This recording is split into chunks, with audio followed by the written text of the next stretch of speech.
guys, welcome back to my channel. In today's video, I'm going to be giving you top 10 tips to become a top student. My study videos are probably the most popular on my channel, so I decided to make a third one, and hopefully this one is my best so far. Without further ado, I'm going to go straight into the video. Number one might be a little bit obvious, but it's quite important, and it's paying attention in class. Whether it's active listening, taking notes, or actually doing the work in class, by participating in class, you have more time at home to work on things that you struggle with. In class, I also find when I'm actively listening, there's some things that the teachers say that really stick out to me that they don't necessarily have on a PowerPoint or on the notes that they share with you. So make sure you're actually listening to what your teacher is saying, because sometimes you can bring their own perspective on the topic into your exams and your assessments. Number two is having a calendar or a to-do list. Working my way up to becoming a top student, having a calendar and a to-do list really helped me organize things a lot better. I got this to-do list this year, and honestly I think without this to-do list I would have missed out so many assessment due dates, and I wouldn't know how to prioritize my tasks as well.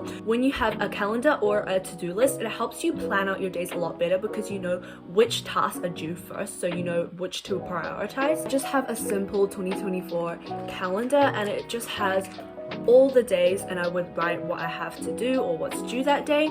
And for to-do lists, I simply use post-it notes and I stick it up on my wall. Post-it notes are also very important to motivate myself. For example, if I want to set a reminder to be more consistent with my studying, I might have like a motivating quote or something that I really stand by and just stick up my wall so I remind myself when I look at it. Most of the time, these students, I actually find they have a physical book rather than an online calendar. Investing in an actual physical calendar or to-do list will really actually up your study game. You don't necessarily have to be a control freak when it comes to organizing things, but simply knowing and having a really good idea of when your assessments are due and how much you need to work towards your tasks is the best way to become a top student. Number three is asking questions. Be curious. Ask your teacher, ask Google, literally ask your friends or anyone, because even for me, I become so curious and I actually really enjoy my topics. Not everything, but with the tasks that I actually enjoy, I find that I ask a lot of questions.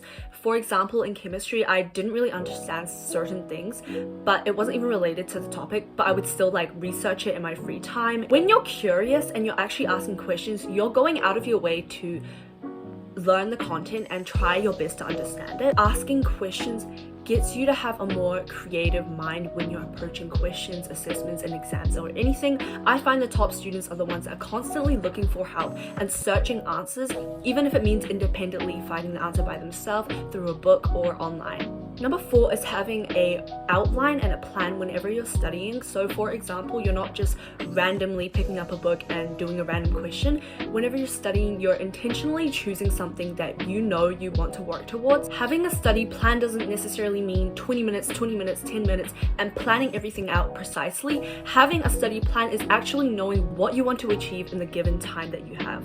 For example, instead of just saying I want to do biology for 30 minutes, I'm going to tell myself I want to finish question 3, mark the answer, and maybe redo the question again. This also enables you to stop procrastinating and doing things that are too easy for you and actually working towards what you need to work on. Number five is balancing. I find not every top student, but a lot of the top students that I meet, they're the people that are able to balance their social life with their studies, and on top of studies and social life, they have time blocked out for themselves. For example, time to do their hobbies, time to really reconnect with themselves, because studying is quite draining, if I'm being honest. In the recent years, when I focus more on my studies, I become more and more prone to burnout. I become a lot more moody. So when I have studying, I always block out time for myself, whether it's journaling, going on a run, or simply just reconnecting with my friends. Like I said, a lot of people say balance. Key to balancing your studies is not simply because you want to feel good for your mental health. It's to actually be able to cultivate that energy, to be able to put it into your studies. Because if you're constantly drained and you don't have anywhere to draw that energy, or you're constantly tired because you're studying all the time, you won't be able to fulfill your needs as a student. Number six is having goals. This is similar to knowing what you want to study. On top of having goals for your specific study sessions, it's actually having goals on your overall journey as a student. Like, what are you trying to achieve? For me personally, I don't necessarily know where I want to go to or what I want to achieve in the future. I do know in short terms I'm aiming for the top grades, and I'm also aiming for a few scholarships, but it's not necessarily planning out my job or anything. It's just knowing what grades you want to achieve and how you're going to get there. Being a top student doesn't necessarily mean getting the top grades in your whole class if that's not what you think is achievable for yourself. Being a top student can simply be doing your personal best. So for example, achieving better than you did last year or better than you did last month. Number 7 is elimination of distractions. Being a top student, you have to be aware of your weaknesses and your distractions. So for example, I know if I have my phone in my room, I know if I'm going to go on it for a study break, I might end up on it for about a whole hour. So when I do study, I know I should put my phone outside my room, but that's just something that doesn't work for me. For you, maybe a phone isn't a big issue, or maybe it's just your environment. So being a top student, you have to experiment with what works and what doesn't, and when you realize that that's your weakness and you know that's a distraction, you have to try your best to eliminate it. Number 8 is helping others. And helping others, I don't mean it in a snobby way to prove that you're better at someone in a certain subject. When you're helping other people, you're trying to explain the topic to them, maybe even in a simpler way. So it actually proves if you're not able to teach someone how a topic works, then maybe it's a sign that you don't even understand it yourself. So teaching someone will actually enable you to practice that knowledge and implement it into examples as well. I find helping others is probably my best way to study, and I can't necessarily have the access to my friends 24/7. So helping might even be simply trying to explain it to yourself as if you didn't understand the topic. Sharing knowledge is incredibly important. I find that top students, not all the time, but sometimes they do work together to share knowledge, because it's actually crazy how different we think, and every student has their strengths and something they can offer to the table. So I would really recommend to get in touch with people that you know take the same subjects, and you guys can study together and teach each other the content to better understand it as a whole. Number 9 is sleep and water. And I don't want to hear that you don't have time for sleep and you don't have time to drink water, because you do. Sleeping honestly increases my productivity by a mile. If I don't sleep well that night, or if I don't get a lot of sleep at all, I find that I procrastinate the entire day because I want to go back to sleep. And also drinking water, and it really helps you revitalize your body, especially during long hours of studying. Make sure that you have a drink bottle instead of a cup, so it actually reminds you to drink more water during study sessions. That good sleep will also lower your chances of burnout. I find when I have no sleep, I am more prone to burnout because it's not fulfilling my physical well-being by having no sleep.